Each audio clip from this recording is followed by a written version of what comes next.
Tonight, more joint strikes against Houthi targets in a region that's already on edge. The EU growing more concerned about stability there. The US Secretary of State makes another trip to the Middle East. An ambitious climate study seeking clues from where the ice meets the ocean. And the sweet sounds of an innovation that's making waves on tackling noise pollution. I'm Janice Petersen. This is SBS World News.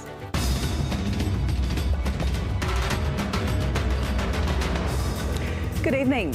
The US and UK, backed by 6 other countries, including Australia and New Zealand, have launched another round of strikes against Houthi targets in Yemen.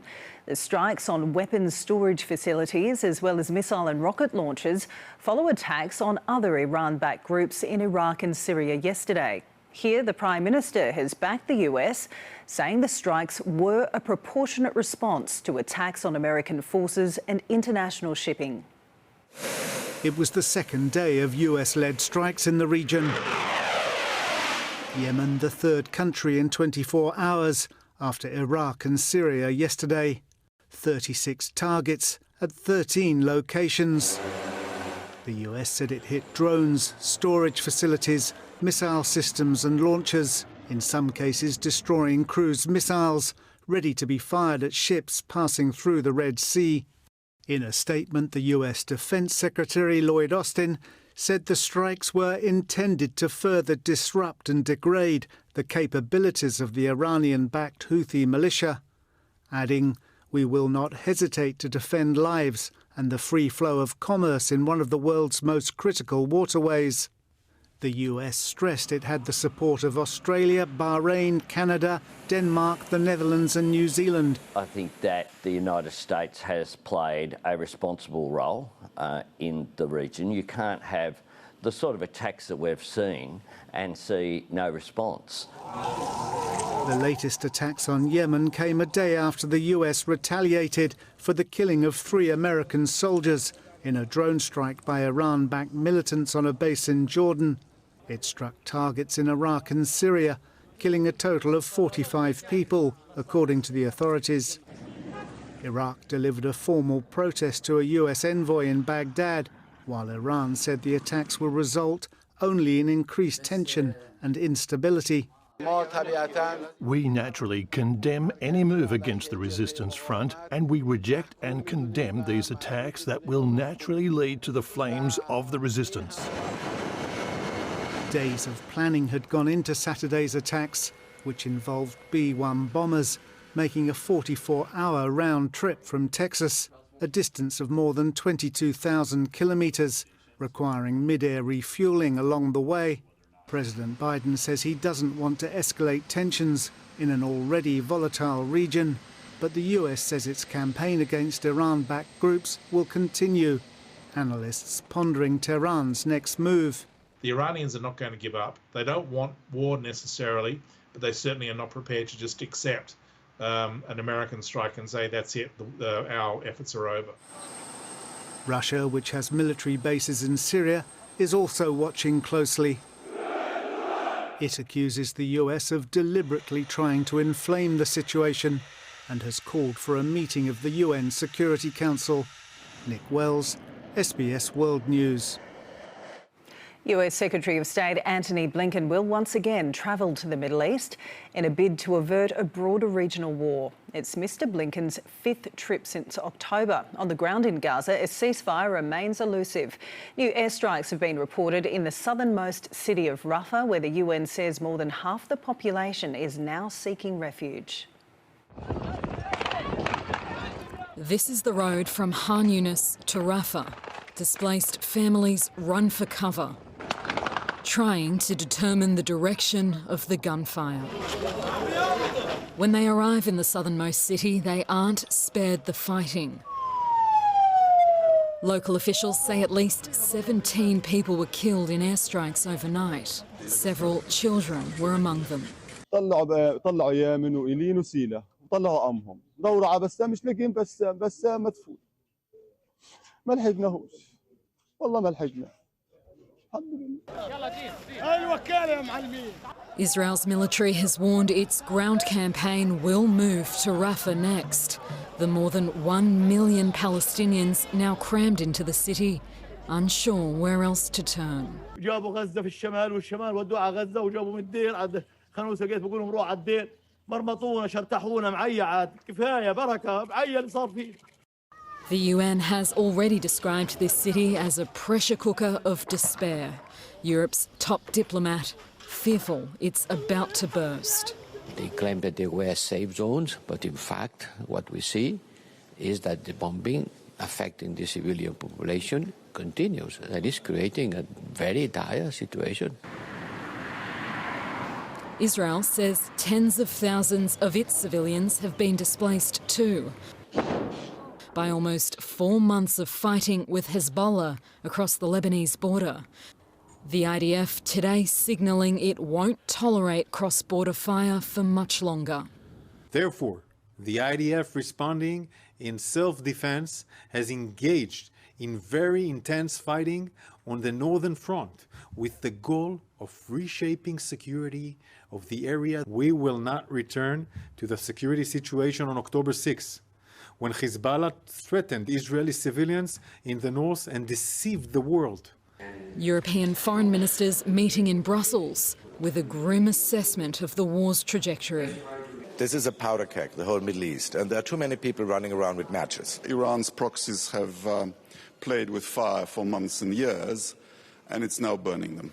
That will likely be front of mind for US Secretary of State Antony Blinken, now beginning his 5th trip to the region since the war began.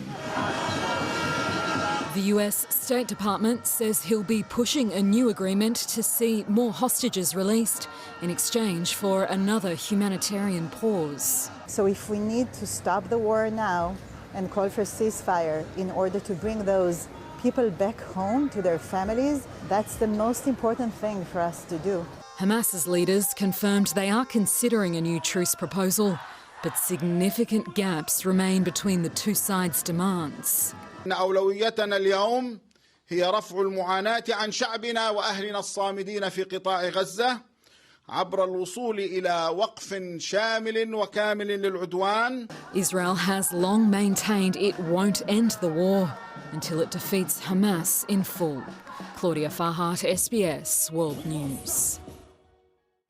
Back home, and Israeli and Palestinian supporters have again rallied as conflict between Hamas and Israel persists.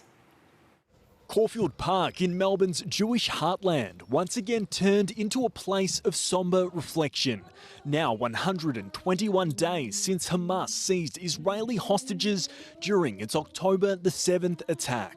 Bring them home now. Bring them home now. Bring them home now. Their thoughts for 136 people who remain unaccounted for. Each day passes, the health and lives of all hostages are seriously in danger. Testimonials of others released also shared to highlight the plight of those still being held. We're still living through this horror every day. Why can't we live in peace? Why do we need to have this hatred?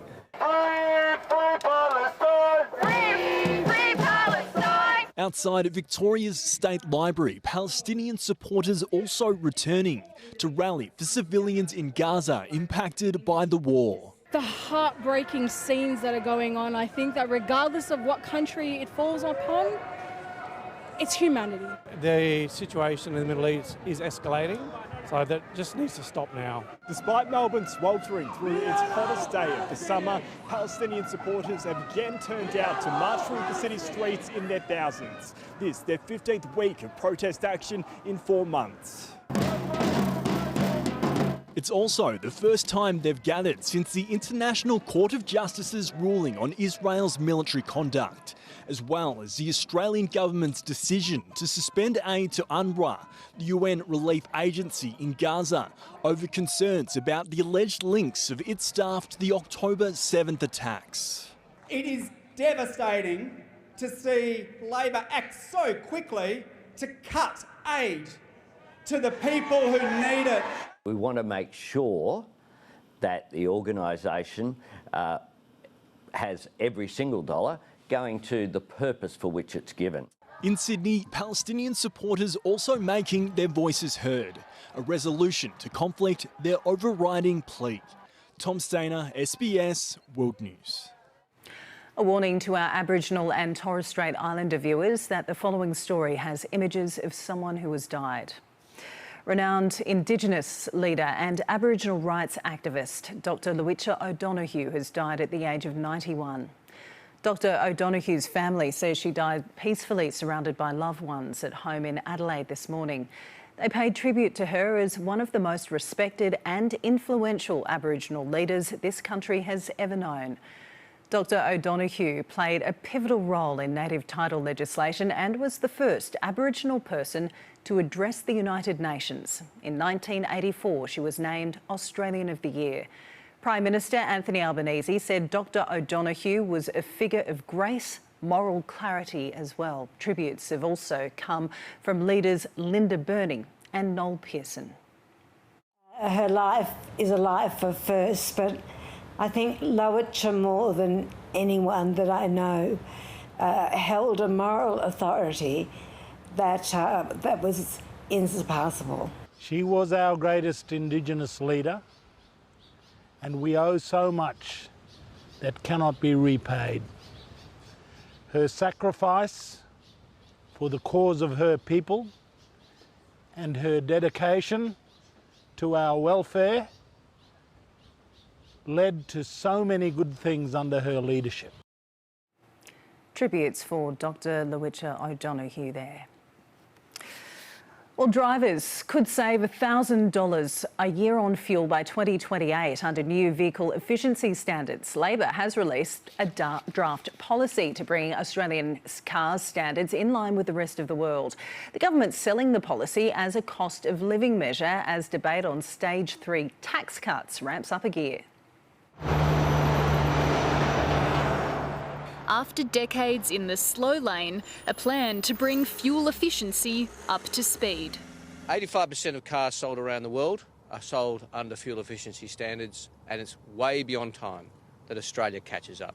Australia and Russia are the only advanced economies without vehicle efficiency standards. The typical family car using 30% more fuel than American models. That means Australians are paying more than they need to for petrol. Labor setting out 3 options for consultation. Under its preferred plan, from 2025, new vehicles sold in Australia must meet efficiency standards, with penalties for car makers that don't comply. That'd bring Australia up to speed with the US by 2028, saving drivers $1,000 at the Bowser each year. By 2050, emissions would be lowered by 369 million tonnes, delivering motorists $108 billion in savings. It's a good cost of living measure for Australian consumers. That's assuming the cost of hybrid and electric vehicles also come down, and there are questions about how more fuel-thirsty cars will adapt. Utes and SUVs are the most popular models in Australia. Those vehicles will still be available, but what this also means is that the manufacturers now have targets. The Nationals say the technology isn't there yet. If you put a tonne on the back of an electric ute at the moment, you don't get far. This is a silly criticism of the scheme. The United States already has a scheme like this, and you couldn't think of anywhere in the world with bigger vehicles. While industry groups say the US also has bigger incentives. We want a target that's ambitious but achievable, and if the ambition exceeds the achievability, it needs to be provided with subsidies. The Greens and crossbenchers are urging Labor to get in the fast lane and legislate the changes by July. As MPs start arriving in Canberra for the first sitting week of the year, getting stage 3 tax cuts through Parliament is the first cab off the rank. And Sarah Temevska joins us now from Parliament House in Canberra. Good evening, Sarah. The Treasurer is going to introduce Labor's legislation on stage 3 on Tuesday, but what happens next? Janice, Labor wants this legislation passed before Easter, and while it doesn't have the numbers officially just yet, the coalition really has no choice but to capitulate. So the shadow cabinet is meeting tomorrow and will set out the coalition's position, which I'm told will include some amendments, but ultimately the coalition's not going to stand in the way of lower taxes for the vast majority of Australians. It will, however, be looking to pin Labor down over its broken promise and extract a definitive position from the Prime Minister on plans for other tax changes, including negative gearing. Thanks so much. That's our political correspondent, Sarah Tomevska, updating us from Canberra.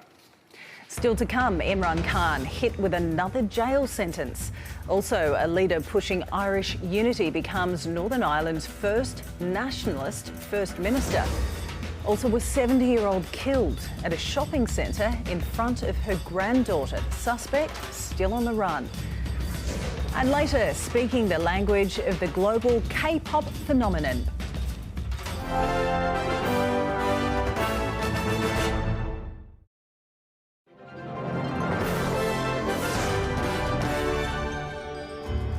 History has been made in Northern Ireland with the first nationalist to become First Minister. But it's not the only significant milestone. It also marks the restoration of Northern Ireland's devolved government in Belfast, 2 years after it last collapsed.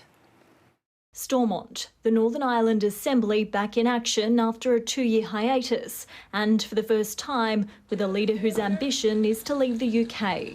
It's more an honour due Shasu and Shaw Mar Friovara. Today opens the door to a future, a shared future. I am honoured to stand here as First Minister. We mark a moment of equality and a moment of progress. Michelle O'Neill's appointment, the delayed result of a telling 2022 election for her party Sinn Féin, which won more seats than the Democratic Unionists, putting them in the deputy position, despite the ministers holding joint office and having equal powers. Michelle is an Irish Republican, and I am a very proud Unionist.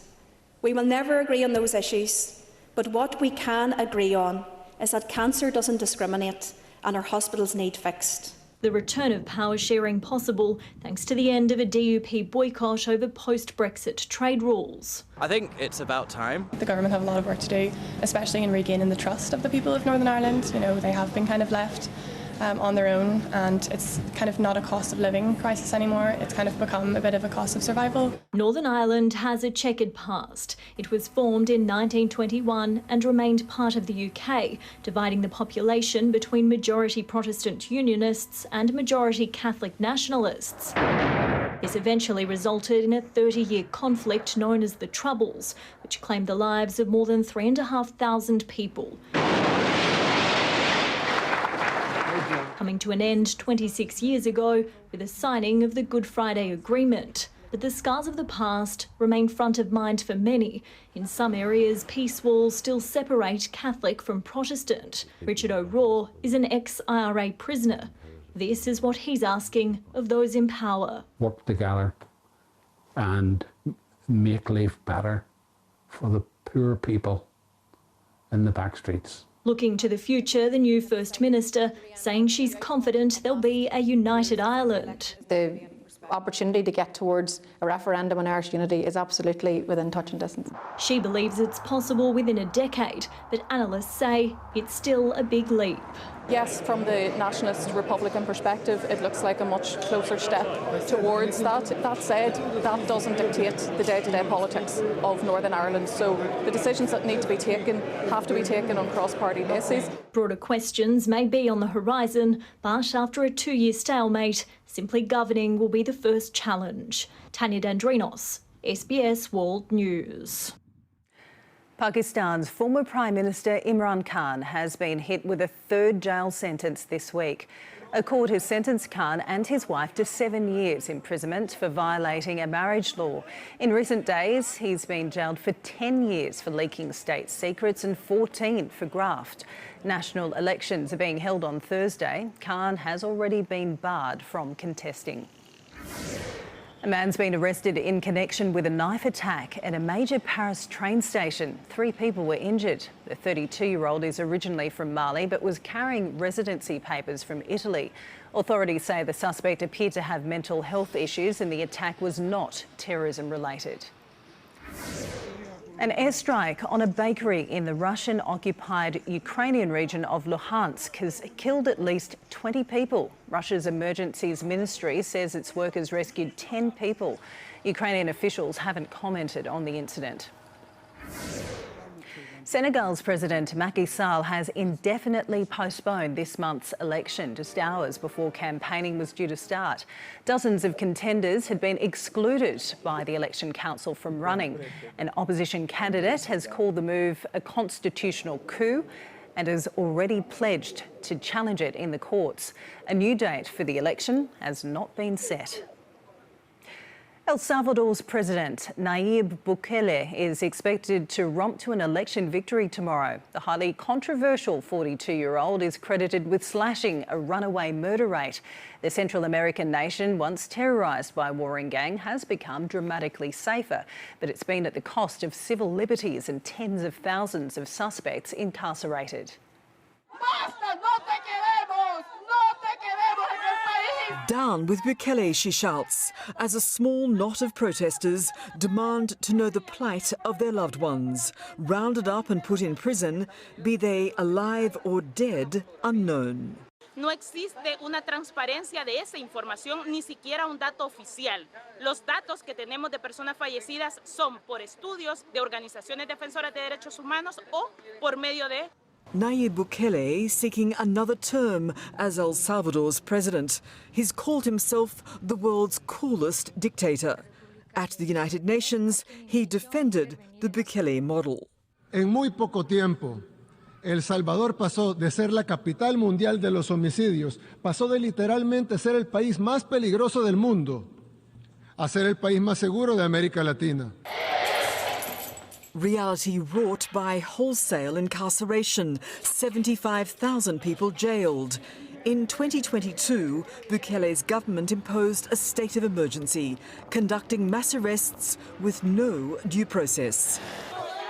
It's been overwhelmingly popular. Ahora ya venimos nosotros tranquilamente a sentarnos y todo, ya no venimos con miedo, ¿verdad? Pero anteriormente sí que yo ni venía. Continuing security that comes at high cost. The government has released 7,000 people it detained, who it subsequently determined are innocent. Many people appear willing to accept this trade-off, or they appear willing to trade the rights of others for their own security. US envoy Brian Nichols met with Bukele in October, a handshake from the Biden administration. The number of citizens leaving to try to cross the US border dropped by about a third over the past year, but many still desperate who see no economic opportunity. Ni él ni la gente que está con él ha sido capaz de darle un empleo digno. Todos los días salen miles de personas para los Estados Unidos y para Canadá a vivir allá, de las cuales yo he ido 3 veces y las 3 veces me han regresado de México, de Tamaulipas, me he tirado ese río. Bukele expected to be elected to a second term in a landslide, as right-wing politicians from across the region point approvingly to Bukele's methods. Prudhuwan, SBS World News. At least 51 people have died in out-of-control forest fires burning in central Chile.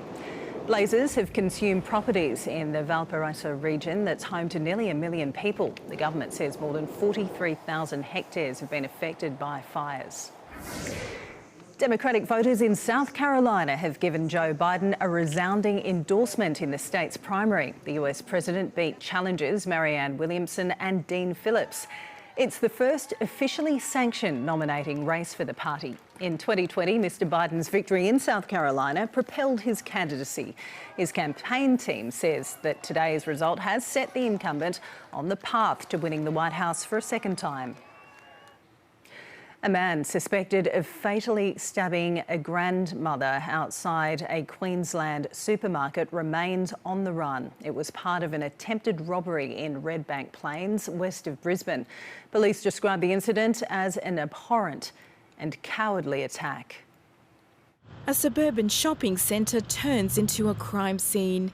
Police guard the steps down to the underground car park, where a grandmother out on an evening grocery run was allegedly ambushed by a thief and then fatally stabbed in the chest. Her 6-year-old granddaughter by her side, watching it unfold.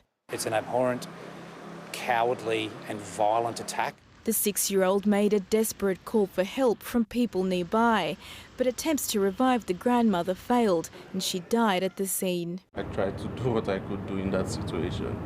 I'm a medical doctor, so in a situation like that, just do your best. Nobody should die the way this woman has, and our police are taking it very, very seriously. Police are now scouring CCTV footage of the incident. The attack's so confronting, even for police who reviewed it. Many seasoned police that I've spoken with this evening, including myself, that have viewed the footage, are taken aback at the level of violence. Tonight, Queensland Police released this video of 4 people of interest in the case. Investigators believe the 4 may be able to assist them with their inquiries. But here, a community has been left reeling. Her granddaughter was the same age as my son here, and I couldn't imagine it happening to me. Could have been me, couldn't be, anyone. This busy thoroughfare, now a memorial for a much-loved grandmother. Rashida Yousafzai, SBS World News. There was a record sea ice melt across Antarctica last year, and it further adds to evidence of how a warming planet is affecting the continent. A team of Australian scientists is carrying out a rare 3-year mission in East Antarctica to examine the impact of climate change. The Denman Terrestrial Campaign is the Australian Antarctic program's most ambitious deep field mission in decades. Freezing temperatures, ferocious blizzards, and hundreds of kilometres from civilization. This is one of the most extreme environments on Earth, and it's where a team of 27 Australian scientists have been based for the past 2 months. The goal, to examine the impact of climate change on the Denman Glacier. It's one of the larger glaciers in East Antarctica. If it was to melt as a consequence of climate change, it has enough ice to raise global sea levels by 1.5 metres. Scientists predict it will take hundreds, if not thousands, of years for the Denman Glacier to melt, but the impacts could be catastrophic. We would pretty much lose most of our beaches, and a number of our coastal communities would be inundated with 1.5 metres of sea level rise. The team is looking at how the glacier has changed over time, its stability, and how the region's biodiversity is changing with the climate. The 3-year campaign started last year with materials and instruments airdropped to the site at Bunga Hills, 450 kilometres from Casey Station. 2024, the critical year for science. Glaciologist Dr. Sarah Thompson has just returned from a nearly 1-month mission at a major ice shelf. She and her team successfully used a hot water drill to penetrate to the base of the glacier. No easy task. None of us had actually drilled through the ice into the ocean before. So that was something that we were all very much looking forward to, but there was also an element of anxiety as to how that was actually going to go with the systems that we were using. So it was a cause for significant celebration when we managed to drill right through into the ocean and also to deploy our instruments and retrieve them again at the end. It's believed significant changes may be occurring where the ice meets the ocean. We've also set out some instruments on the ice that will give us an indication of millimetre scale melting at the base of the ice shelf as well. So hopefully within the next 12 months, we'll start to get data coming in. In 2023, the hottest year on record, sea ice levels in Antarctica reached a record low. The Thwaites Glacier, among the most vulnerable, nicknamed the Doomsday Glacier due to its rapid retreat. Its collapse could drive catastrophic sea level rise, but some experts say the Denman Glacier presents a greater threat. Denman has more ice behind it, so there's this kind of question of if we lose it sometime over the next decades to century, we start to see its loss. The impact will be profound because there's so much more ice wrapped up in Denman Glacier. The more we know, experts insist, the better prepared we can be. Abby O'Brien, SBS World News. A man is due to face court tomorrow, charged with murder after the bodies of 2 people were found at a home in Adelaide. Police were called to the residence by a relative who discovered the bodies of a 76-year-old woman and her 55-year-old son inside. A short time later, officers arrested a 43-year-old man who lived across the road. Police believe the suspect and the deceased pair were known to each other, but a motive remains unclear. An extensive search is continuing for a rock fisherman north of Sydney. A man in his 60s was fishing with 3 other people when they were all swept into the sea at Fingal Bay near Port Stephens. 2 men and a woman were rescued and treated by paramedics, but a 3rd man is still missing. Authorities have issued a hazardous surf warning as rough seas pound the New South Wales coastline this weekend. And thousands of people have taken part in the annual Midsummer Pride March in Melbourne in a show of support for the LGBTIQ+ community. But around 100 members of Victoria Police who joined the parade were confronted by a group of protesters who opposed their participation. Clashes broke out and 1 person was arrested. Well, the global popularity of Korean culture, from K-pop to K-drama and K-movies, is having a noticeable effect here in Australia. Demand to learn the Korean language is growing across all ages, and people from all backgrounds are now embracing the joy and challenge of learning a new language, as SBS Korean's Leah Hannah found out. At Kempsey Public School in Sydney's southwest, students are crafting a vibrant blue dragon as part of their Lunar New Year preparations. In Korea, they celebrate the blue dragon, so I thought it would be nice for our students to celebrate. Korea is one of the communities that celebrate Lunar New Year, along with many other countries in the region like China and Vietnam, each having their own traditions. I usually go on a big traditional dinner with my whole family. My mum puts out these fruits and treats for our ancestors. Sometimes we do firecrackers like overseas. What began with 30 students has now grown to 300. You want to write down Hanguk, Korea? With half the school dedicating an hour each day to learning various subjects in Korean. Kempsey is a language school, and our key language is Korean, and the students love it, and parents come here from far and wide to learn, so their children have the opportunity to learn Korean even if they're not from the Korean background themselves. The majority of students here are complete beginners when it comes to learning the Korean language. But soon enough, the classroom is filled with Korean greetings. When you're born, you usually only know one language, whereas at school, if you learn different, you can speak languages wherever you go. I like learning new words. I am Korean and I like to talk with my friends.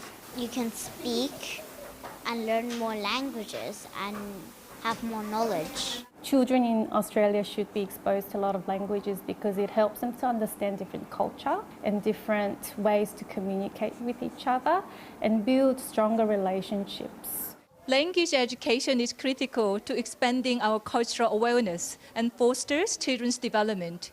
Across Australia, more than 9,500 students at 68 schools are learning Korean. This surge in demand is due to an increasing interest in Korean popular culture.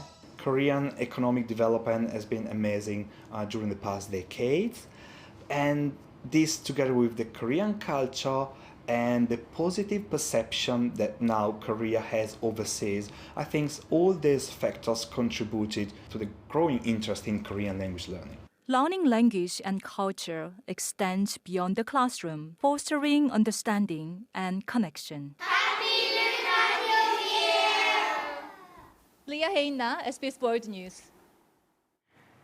And the SBS Lunar New Year page has more on Lunar New Year events and more background on the Year of the Dragon. Well, a man keeping a rusted rocket has discovered that it's actually an inactive nuclear missile. Police have informed the Washington state resident. He says he wanted to donate the item to the local Air Force Museum. It was found to have been used by the US and Canada during the Cold War. But with no warhead attached, police say the rocket is just an artefact with no potential danger. Well, for many, it's inescapable and it's only getting louder. The noise of everyday life, especially in big cities, is contributing to noise pollution. It's often seen as a negative, contributing to stress, sleeping disorders and cardiovascular disease. But what if it doesn't have to be that way? Noisy, dirty, polluted. Noise pollution has often been seen as an unavoidable byproduct of a thriving city. But what if algae could turn this problem into a solution? Algae wave is something we're super proud of because I would describe it as something revolutionary to turn noise into something actually useful to boost the biomass production of microalgae. A team of researchers from the Royal College of Art and University College London have created a technology that can convert wideband noise waves into algae growth. The growth of the algae providing a range of benefits and uses. The system is intended to be placed along the sides of busy, noisy roads. Its modular, hexagonal design allows it to be stacked up to create sound barriers that double as an algae farm. We can hear sound because it vibrates the microparticles in the air, and it's creating the mechanical wave and thus creating the mechanical stress. This microalgae itself, it will absorb all of this. And then with those mechanical stress, it will further boost the cell growth and then boost the microalgae biomass and biofuel production. The algae wave technology doesn't just absorb sounds. It also absorbs carbon dioxide, microparticles and sunlight, creating an ideal environment for algae cultivation. At the same time, it filters carbon dioxide and converts it into oxygen, contributing to air purification in urban environments. Being given lemons and making lemonade. Diana Damjanovic, SBS World News. Coming up next, the performers who ran away to join the circus for more than arts and acrobatics. Also, the Ivory Coast moves closer to lifting the Africa Cup of Nations trophy on home soil.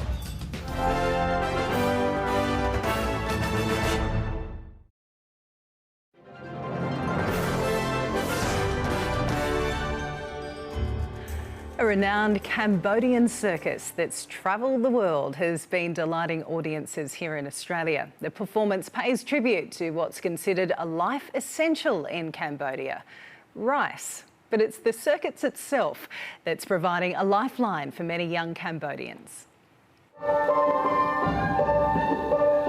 Warming up for a spectacular performance. These artists are all graduates of a Cambodian art school. The name of the school, Phar Ponlo Sel Pak, translates to the brightness of the arts, and it's young Cambodians who are given the chance to shine. សម្រាប់ប្រជាជនខ្មែរគឺភាគច្រើនយើងអត់សូវមានសមត្ថភាពសម្រាប់ហោះហើរទៅប្រទេសក្រៅប៉ុន្តែដោយសារតែសិល្បៈនេះធ្វើឲ្យខ្ញុំស្គាល់ពិភពលោកខាងក្រៅទៅសម្ដែងនាំកិត្តិយសជូនប្រទេសកម្ពុជាហើយបាទថវិកាទៀត Far circus performers earn decent wages, giving them the chance to break out of poverty. So we have lots of children from difficult socio-economic background. Many of them come through human trafficking experiences. The school is just one example of a social enterprise aiming to revive the arts.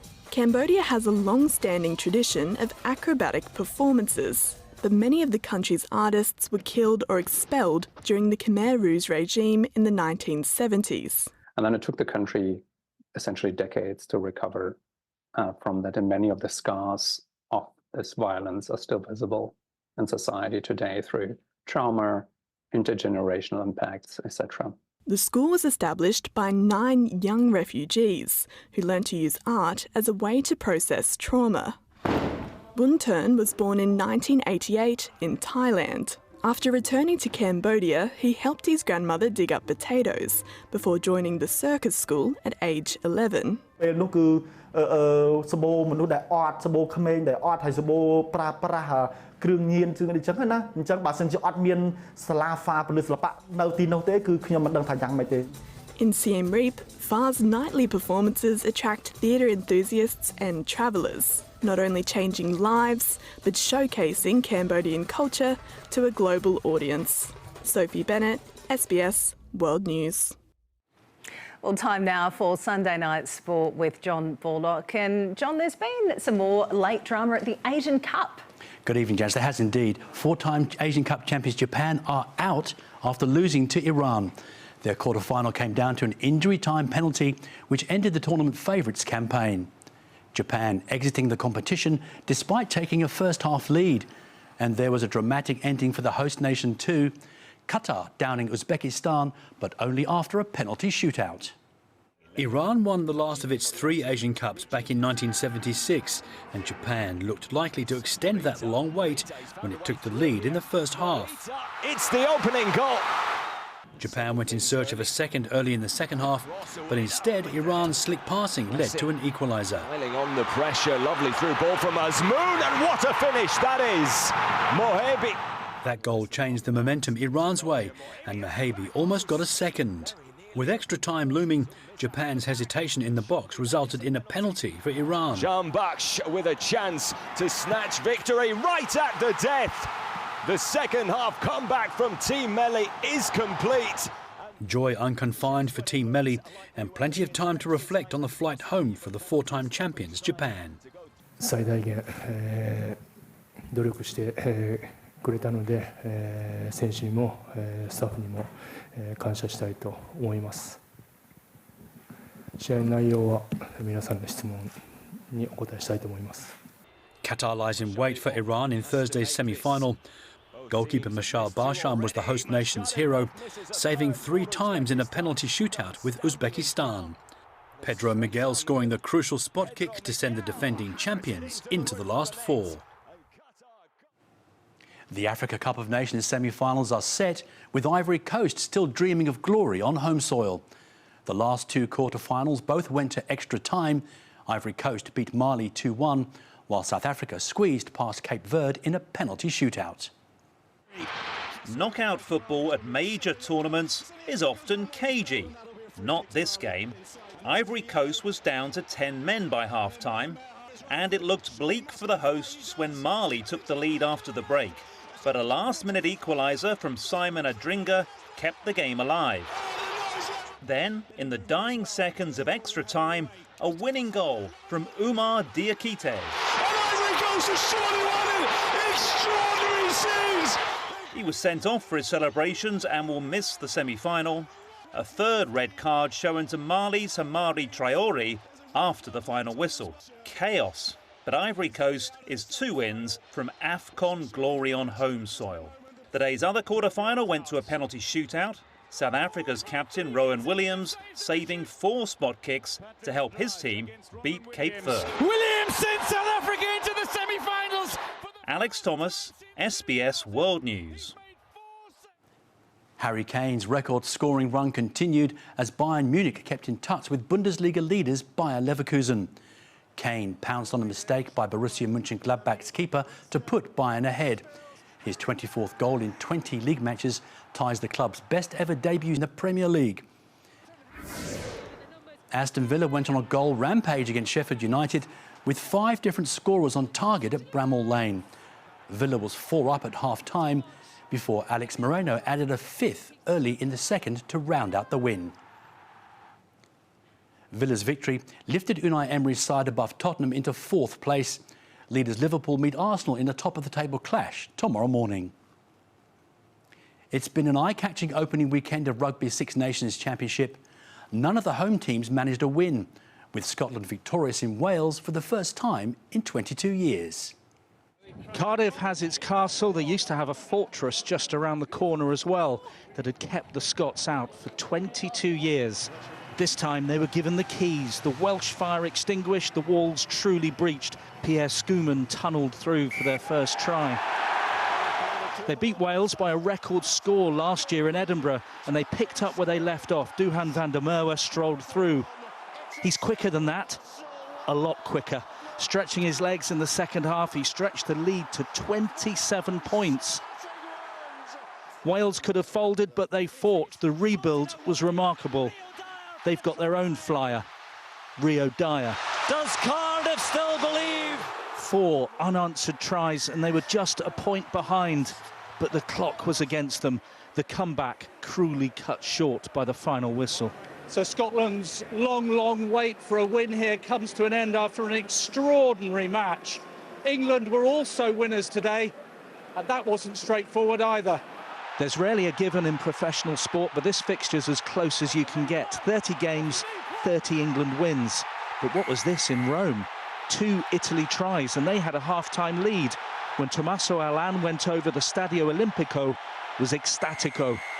Alex Mitchell edged England in front for the first time in the second half. What an effort from Alex Mitchell!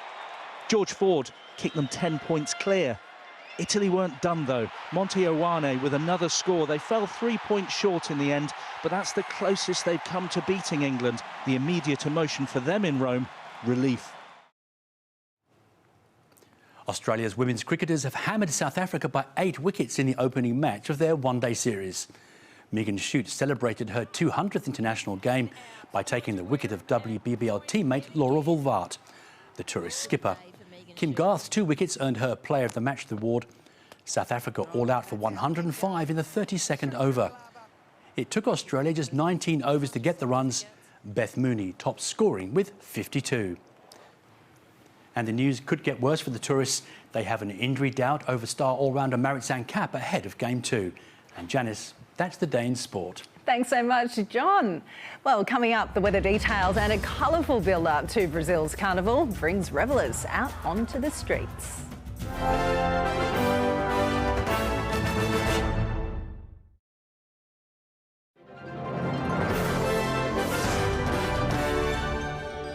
To the weather details now, and an upper-level disturbance. An onshore flow is generating a band of cloud over southern Western Australia. Onshore flow is producing low-level cloud about coastal northern New South Wales, southeast Queensland and southwestern Western Australia. To the major centres now, the sun will be out in Darwin, partly cloudy skies in Brisbane, a possible shower ahead for Sydney, rain to hit Canberra, overcast skies in Melbourne, partly cloudy in Hobart and Adelaide, and the sun will shine in Perth. Looking further afield now, thunderstorms ahead for Nadi, rain in Papeete and Noumea, and clear skies for Wellington. To Southeast Asia now, partly cloudy skies in Bangkok, a hot day ahead for Singapore, thunderstorms in Jakarta and Port Moresby. Let's head further north now, cloudy skies for Beijing, some rain about Seoul, snowfall in Tokyo, drizzle in Taipei, a few showers ahead for Hanoi. Heading west, wet and showery in Beirut. The sun will be out in Baghdad, partly cloudy skies in Islamabad, foggy in New Delhi and fine and sunny in Mumbai. To Europe now, showers on the way for Stockholm, some drizzle in Berlin, snowfall in Kiev, partly cloudy in Budapest and Madrid, clear skies in Athens. Checking conditions in Africa now, all clear in Algiers, partly cloudy in Casablanca and Cairo. Clear and fine in Dakar, cloudy skies in Addis Ababa and thunderstorms in Johannesburg. To South America now, showery conditions set for Panama City, rain in Bogota, fine weather in Lima, partly cloudy in La Paz and thunderstorms in Rio de Janeiro. And for North America, cloudy and overcast for Vancouver, some rain to hit San Francisco, clear skies in Chicago, New York and Washington DC, showers in Havana. Speaking of which, Brazilian carnival may still be 5 days away, but the bright colours, crowds and costumes have already taken over the streets of Rio de Janeiro. Revellers gathered in the Sambadrome to bless the iconic venue ahead of the week-long festival. Samba school members were cleansed with herb-scented water and smoke to ward off bad omens. Recognised as the world's biggest party, the carnival begins on Friday. Recapping some of our top stories now, the US and UK have launched more joint strikes against Houthi targets in Yemen. The strikes are also backed by 6 other countries, including Australia and New Zealand. It follows yesterday's attacks on other Iran-backed groups in Iraq and Syria. Drivers could save $1,000 a year on fuel by 2028 under a new plan by the government for new vehicle efficiency standards. And Pakistan's former Prime Minister Imran Khan has been hit with a third jail sentence this week. A court sentenced Khan, along with his wife, to 7 years imprisonment for violating a marriage law. That is the world this Sunday. I'll be back with news updates right throughout the evening here on SBS, but we'll leave you tonight with more of the fun and colour of Melbourne's Midsummer Pride Parade. For now, from the World News team, good night.